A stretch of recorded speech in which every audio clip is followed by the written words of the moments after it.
Have you ever wondered what really, truly separates wealthy people from everyone else?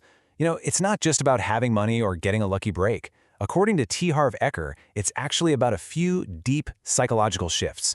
So today, we're going to dive into the 4 key transformations he talks about that can help you build what he calls a millionaire mind. And it all kicks off with this one single emotion, a really powerful, corrosive one: resentment. And we're not just talking about a bad mood here. This is a financial anchor.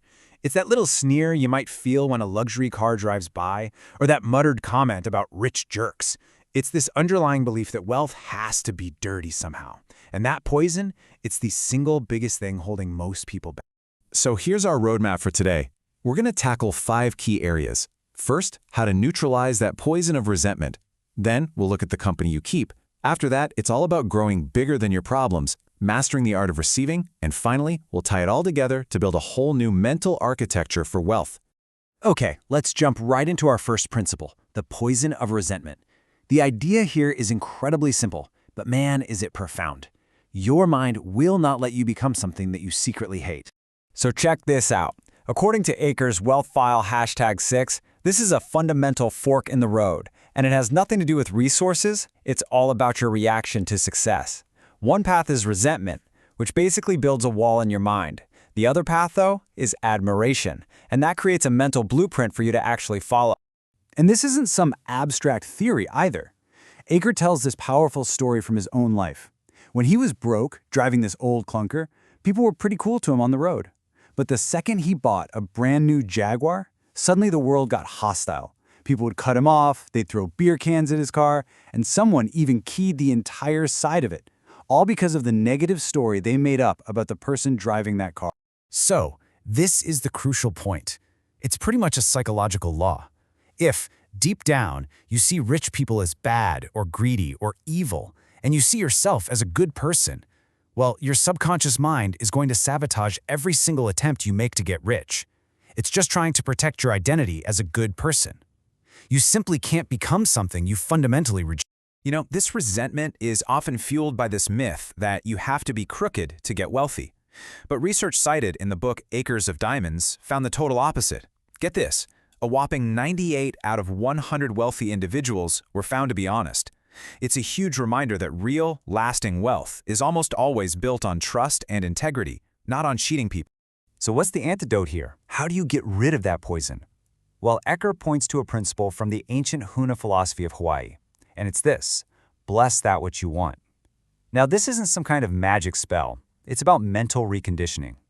Every time you consciously bless a beautiful home or a successful business, you are literally rewiring your brain to see wealth as a positive, admirable thing. Okay, so here's your homework. The very next time you see something that triggers even a flicker of envy, a nice car, a beautiful house, whatever, catch yourself. And instead of resenting it, consciously bless both the thing itself and the person who has it. It's a really simple action, but it trains your mind to celebrate success instead of scorning it. All right, let's move on to our second big idea. Now we're shifting from what's going on inside your head to the world around you with the company you keep. Because, it turns out, mindsets are totally contagious. This is staggering, right? Research consistently shows that most people's income falls within about 20% of the average income of their closest friends. And that's no coincidence, it's contagion. Your standards, what you expect out of life, even your energy level, it all gets calibrated by the people you hang out with the most. Eker puts it pretty bluntly with this quote: "Successful people, they seek out other successful people. They see them as models, as motivation. They learn from them. Unsuccessful people, on the other hand, often mock success. It's a defense mechanism to protect their ego, but it keeps them stuck right where they are." So the action here is pretty clear. It's time to do a little audit of your associations. Are you spending your time with people who lift you up or people who pull you down? It's really about making a conscious choice to be around people whose energy and standards line up with where you want to go in life. Now for our third principle, and this one is a massive perspective shift: bigger than your problems. Look, the path to wealth or any big goal is full of challenges. The secret isn't trying to find a path with no problems. It's about outgrowing the ones you face. Okay, let's use an analogy. Imagine you're operating at, say, a level 2 in terms of your skills, your mindset, your resilience.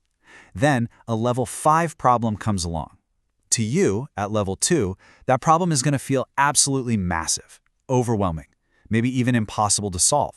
But now, what happens if you forget the problem for a minute and focus on growing yourself into a level 8 person? The problem is still the exact same level 5 obstacle, but from your new, higher vantage point, it looks tiny. It's no longer a crisis, it's just an item on your to-do list. The problem didn't shrink, you grew. Now, that can be a tough pill to swallow, but it's also incredibly empowering. It immediately shifts your focus away from complaining about the obstacle and puts it right back where it belongs, on your own personal growth. The goal is never to shrink your problems, it's always to expand yourself. And this leads us to our fourth and final principle, which might just be the most counterintuitive one of them all, the art of receiving. So many of us are taught to be great givers, but we're terrible receivers, and that actually blocks the flow of abundance right to us.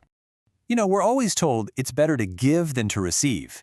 But Aker argues that that's completely out of balance. And why? It's simple logic, really. For every single giver, there has to be a receiver. You can't have one without the other. They're two sides of the exact same coin. So if giving is important, then receiving must be equally important. Think about it like this: abundance, and that could be money, love, opportunities, anything. It's like rain. It's just falling everywhere, all the time. Now, if you're not willing to receive your share, if your camping tarp is all closed up, that rain doesn't just vanish. It just flows right over to someone else's tarp that is open. The universe isn't playing favorites, it's just looking for an open container. A lot of people block receiving because they have this deep-seated fear that money will corrupt them, that it will make them a bad person. But the truth is, money is just an amplifier. It doesn't create your character, it reveals it. If you're a kind person, money just gives you the resources to be even kinder. If you're generous, it lets you be more generous. So how do you strengthen your receiving muscle? Start super small. The next time someone gives you a compliment, just look them in the eye and say thank you. That's it. Don't deflect it, don't minimize it, just receive it fully.